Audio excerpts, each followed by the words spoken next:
Yeah, there's no question that being born in the United States was a huge, huge, huge advantage to me. And as I pointed out in a recent article, being born male was a big advantage. I would not have had the same opportunities in the investment or in business world remotely that I've had if I'd been a female born in 1930. And the timing could have been a little better. Actually, my dad was a security salesman, and I was conceived in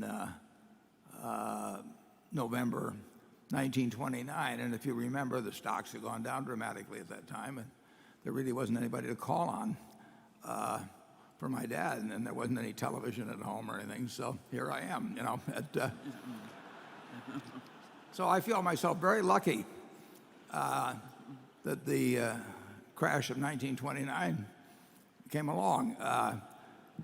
And that also provided a decade, more than a decade, of people who were very turned off. Well, it was a decade of terrible business for quite a while, and then a decade of, or more, of people that were turned off on stocks, just as we sort of had a decade like that in the past decade going up to 2010 or so, a lot of people that had gotten turned off by stocks. So that was a favorable environment.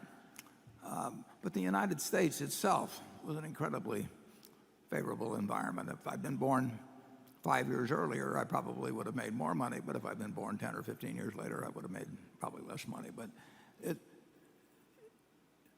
I envy the baby that's being born today in the United States. I mean, I think on a probability basis, that's the luckiest individual that's ever been born, and I think that they will do very well in life in all kinds of ways on a probability basis, better than existed when I was born. And I think they'll have opportunities to do very well in the investment field. It may not be as good a field as it was for me starting in 51 or thereabouts, but it will be a very good field to operate in. The person that has a passion for investing, born today, coming of age 20 years from now, is likely, in my view, to do very well and to live far better than we live today, just as we live far better than John D. Rockefeller lived many years ago. Charlie? Well, the competition was very weak in your early days, and I don't think the competition is as weak now. So I think, sure, we got advantages from timing, but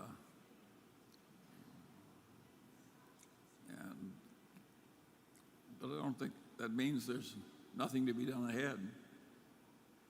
But Charlie, in 2008 and 9, there were all kinds of high IQ, highly experienced investment professionals. I mean, thousands and thousands and thousands of them. And you invested at the Daily Journal Company in some equities at X that are worth what, 3X or 4X now or something like that? That's right. Yeah, well, I call that opportunity, but it may be routine to him. But but I sat for a lot of years before I did it. But it still became available. Oh yes, but you were drowning in opportunities when I first knew you. You were not waiting for. I wasn't drowning in money, unfortunately. No, what you lacked was money. Yeah.